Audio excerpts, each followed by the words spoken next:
São Paulo, Alphaville e Galeria. Simplesmente arte. É assim que ela gosta de ser chamada. E quando falamos de cultura e arte, apenas uma pessoa me vem à mente. Sônia Mena Barreto.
Surreal ao fantástico, Sônia Mena Barreto. Esse é o tema da exposição aqui no iGaleria em Alphaville. É o nome dela. E aí, pelo que eu percebi, como fã que sempre sou, né, já dando uma lida em todos os releases aí, eu percebi 3 fases até distintas do trajeto da sua carreira, que é o surrealismo, o realismo fantástico e essa fase nova, né, bem interessante que você está apresentando agora, que são os diálogos, né, que são os livros objeto. Né? E então como é que é essa trajetória? O que você tem a dizer para a gente sobre essa exposição? Eu acho assim, realmente para mim foi muito bacana porque é como se fosse eu estou fazendo uma visita ao passado. Algumas obras não são minhas, né? Então você vê como é, você falou a palavra certa, a trajetória. Você vê como é que é a trajetória, como é que começou. Algumas imagens elas são recorrentes, elas saem do passado, que é década de 80 e vem para hoje. Então assim, são coisas que já estão no teu inconsciente. Você projeta nas telas, mas elas vão aparecer também no futuro. Então, pela análise que você faz da exposição, de como começou e tudo, é muito fácil você perceber como é que é esse desenvolvimento. E eu achei assim super bacana fazer isso e mostrar o que é da década de 80 e o que é mais novo, que é justamente essa fase que eu estou começando agora, que é dos livros objeto, e que isso aqui, que tem aqui na galeria, é uma amostra, isso é alguma coisa que eu vou desenvolver, mas que a dona da galeria, Cláudia Paronetti, ela quis realmente que eu trouxesse essa nova fase. Entendi. E o que mudou assim da técnica do surrealismo para o realismo fantástico, em termos gerais, tanto de material como técnica, independentemente do estilo? Tá, mudou o estilo. Eu achei também fantástico eu poder mostrar para as pessoas que todo mundo acabou me rotulando. Eu sou surrealista. Eu não sou mais. Eu tive essa fase, essa primeira, que é realmente muito surrealista. E aí, automaticamente, eu fui mudando. A gente evolui, ou para bem ou para mal, mas você muda, você não fica parado no passado. E aí eu fui partindo um pouco mais para o que eu chamo do realismo fantástico, porque aí tem toda essa ligação com a literatura, que é uma coisa que eu acho tão importante, dos escritores realistas fantásticos daqui da América do Sul, porque eles trabalham muito com a realidade, só que é uma realidade distorcida, digamos, é matéria para psiquiatra.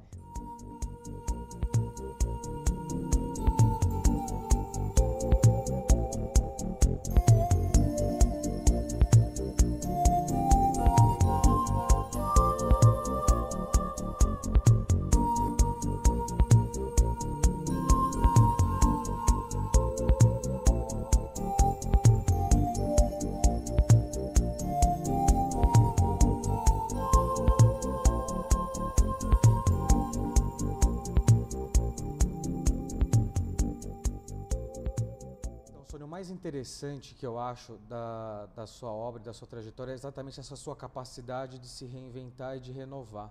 E até é muito interessante que outro dia escrevi em uma das minhas crônicas sobre as máscaras que a sociedade, né, nos impõe, que somos impingidos a usá-las, inúmeras delas, para a vida, né, para o cotidiano comum. Né? E você é uma artista que tem essa capacidade, né? Essa versatilidade e a todo momento está com projetos novos, se reinventando. Quer dizer, você não pode ser taxado ou estereotipada como simplesmente uma pintora que pinta somente óleo sobre tela. Né? Então, quer dizer, teve essa transição do surrealismo para o realismo fantástico, né? O porquê dessa transição, o que mudou na técnica, quais os motivos pessoais, o que você buscou, teve alguma razão de cunho pessoal nisso? Antes, eu só queria dizer isso que você falou da questão da mudança, da criação, da invenção, da reinvenção. Isso eu acho que faz parte da personalidade do artista. Ele tem, assim, o que é uma função ou uma característica básica de um artista? A criação. Ele tem que criar. Então, ele tem sempre que estar se inovando. Eu até acho que eu fiquei um bom tempo meio paralisada.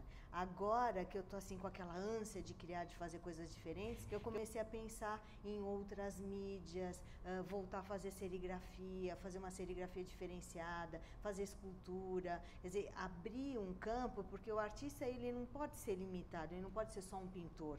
Se ele é criativo, ele pode fazer mil coisas, né? É que as pessoas às vezes querem te encaixar em segmentos, e eu acho que faz parte da personalidade do artista não se deixar.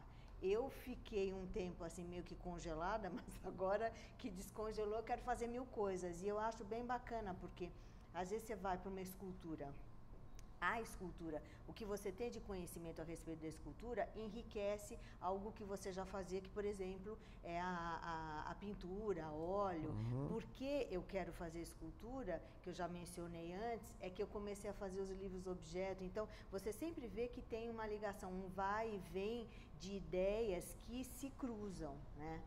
A parte da técnica, que foi essa mudança que eu fiz, foi uma questão de, por exemplo, eu sempre busco o que é sofisticado. Para mim, satisfaz. Então, é o que eu quero também. Eu quero fazer, seja lá o que for, dentro do que eu faço, fazer o melhor possível e com sofisticação. Essa técnica que eu acabei incorporando à minha trajetória como artista é extremamente sofisticada, né? É uma técnica do século XVI, é uma técnica flamenga, e ela trabalha com cambraia de linho, que é uma coisa muito sofisticada. Eu faço as minhas próprias telas, faço as minhas próprias tintas. Então, assim, a elaboração dela, o refinamento que você tem, me permitiu pintar quase tudo que eu quero, porque também eu tenho um limite de capacidade, mas por a tela ser tão lisa, tão absolutamente neutra, eu posso pintar o que eu quero dentro dela, entendeu? Então, essa parte da técnica, você alia, né? A qualidade com a técnica, a arte com a técnica. Então, você faz assim, tipo, como se fosse uma melange para tudo dar certo. A gente não precisa nem falar dos detalhes, que é claro que levam muito tempo, mas até é importante, como curiosidade para as pessoas que nos assistem, é dizer, né, que as suas obras, diferentemente, mas não criticando outros artistas, cada um com seu estilo, né, as suas obras não são avarejo. Né? Assim, até a título de curiosidade, queria perguntar quantas obras você geralmente produz, assim, em óleo sobre tela, por exemplo, por ano, né? O que eu tenho feito ultimamente, como eu faço muitas obras ao mesmo tempo, basicamente eu demoro uns 2 meses, mas eu não fico, a não ser que seja algum projeto muito específico, que eu tenho uma data para terminar, eu faço ele do começo até o fim, senão eu faço várias, porque também é uma forma de dar um pouco de dinâmica para o meu trabalho, porque o trabalho do artista plástico é meio solitário, é bastante, pelo menos o meu, porque eu não trabalho junto com ninguém, então ele é solitário e também ele tem uma introspecção muito grande, então eu tenho que me preocupar também em dar um pouco mais, eu não diria de leveza, porque as minhas obras não são pesadas, mas dá um pouco mais de movimento para o que eu faço, não ficar sempre na mesma obra, fora que também não é produtivo. Mas você consegue trabalhar esses paralelos todos? Consigo. Eu já consegui me organizar para que isso aconteça. Então, por exemplo, eu estou fazendo uma obra que o tema, suponhamos, é charuto. Aí eu vou partir para uma que o tema é literatura, mas todas elas têm toda a sua informação como se fossem pastas. Então, eu saí de uma, aí a cabeça tem que ir para outra, e você tem que se jogar dentro da tela. Então, isso eu já consegui fazer com uma certa organização, que eu não sou lá muito organizada, mas eu sabia que isso eu tinha que fazer. Imagina, pelo menos o seu ateliê, quando a gente entrou lá, ele estava super organizado. organizado. Foi só para visita. Foi só para visita. Mas até como fã, assim, como é que é esse processo de criação, de produção? É assim, é uma semana para cada uma? Não. É um dia para cada uma? Não, como é que às funciona? Vezes até eu trabalho, brinco com emergências, porque isso acontece. Quer dizer, o artista também ele tem que ser atuante dentro do mercado. Então, às vezes eu estou com uma exposição numa galeria, uma obra vende, então eu tenho que substituir. Então, é uma emergência que eu trabalho, né? Ou então alguma coisa que já está programada, como eu falei para você. Então, eu vou fazendo essas transições. E dentro do meu ateliê, eu tenho as obras que eu estou trabalhando penduradas. Então, às vezes eu estou pintando uma, se eu não tenho nenhuma emergência, aí eu olho, eu me sinto motivada para pintar aquela outra, troco, tiro uma do cavalete, boto outra na parede e vou em frente. E a parte que você falou, de como é o processo de criação, que é uma coisa que eu curto muito, que assim, primeira ideia vem, aí depois eu vou atrás da informação, que eu acho que é uma coisa bem bacana você conseguir mandar e colocar o conteúdo dentro da obra, porque nada contra, mas não é simplesmente um vaso com flores, é uma obra que tem conteúdo, é uma obra que tem informação, que tem simbologia. Eu acho isso muito importante. Isso tudo eu consigo através da informação que eu vou atrás. E a partir desse momento, aí eu faço até alguma coisa assim, tipo, como se eu montasse um cenário. Então, é uma obra que vai ter que ser feita numa mesa, que tem, vamos supor, é uma obra que fale sobre baralho. Tem um baralho, eu monto, eu faço toda a montagem, eu tiro fotos, porque essa obra eu vou ficar pintando 2, 3 meses, às vezes até mais, então eu não posso deixar sempre a montagem pronta, eu preciso da foto. Então são processos que eu tenho certeza que cada artista tem o seu processo. Aqueles que são mais gestuais fazem em 3, 4 horas a obra e pronto, não precisa de todo essa programação que eu faço. E uma coisa que assim eu fantasiava, né, e até desmistificando um pouco a artista Sônia Mena Barreto, que é aquela coisa assim, pelo fato desse realismo fantástico, eu lá na minha sala para escrever, com aquela meia luz e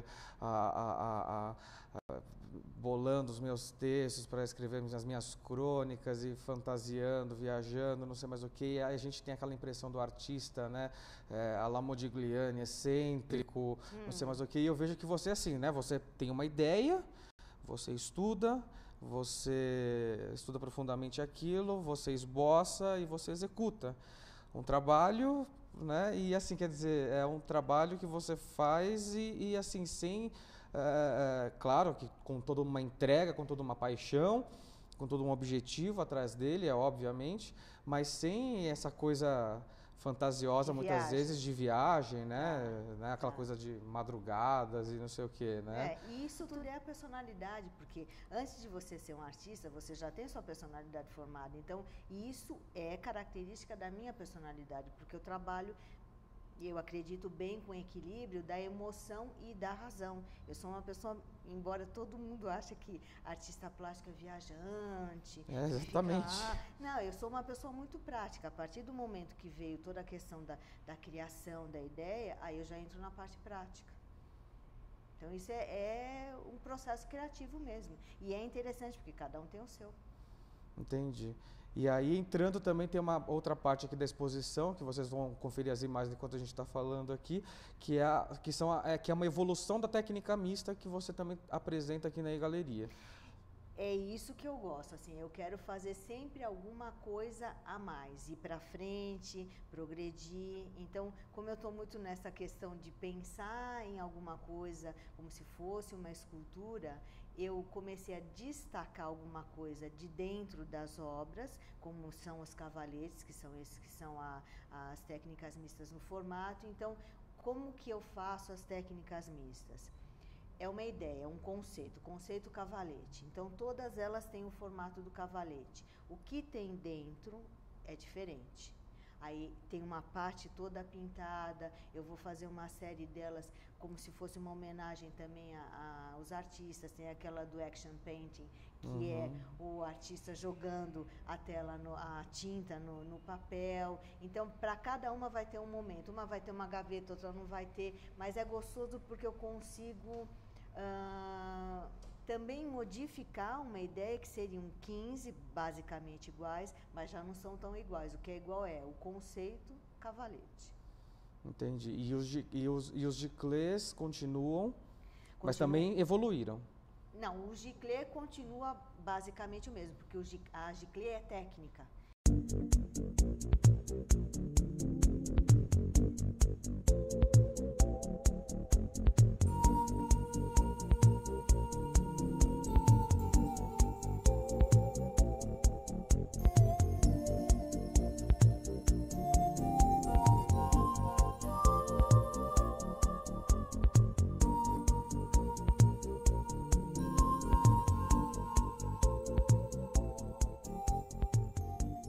Então, Miné, a grande novidade dessa exposição que é do Surreal Fantástico, que é o projeto Diálogos, que são os livros-objetos. Conta pra gente o que são, na verdade, esses livros-objetos. Aqui na exposição é um preview, né? Porque são só 4 obras de alguma coisa que evidentemente vai ser bem maior, porque eu vou fazer uma exposição só calcada no que eu chamo de diálogos, porque, pelo menos por enquanto, eu estou dividida em 3 fases. Diálogos com os grandes mestres, e isso tem uma razão. Eu aprendi a pintar com o professor Loy, que era o Luiz Portinari, dessa forma, porque ele tinha um método na escola, que a gente tinha uma mesa grande, cheia de fascículos de livros, e ele já pedia para o aluno que encontrasse lá no meio alguma coisa que o estimulasse a fazer uma releitura.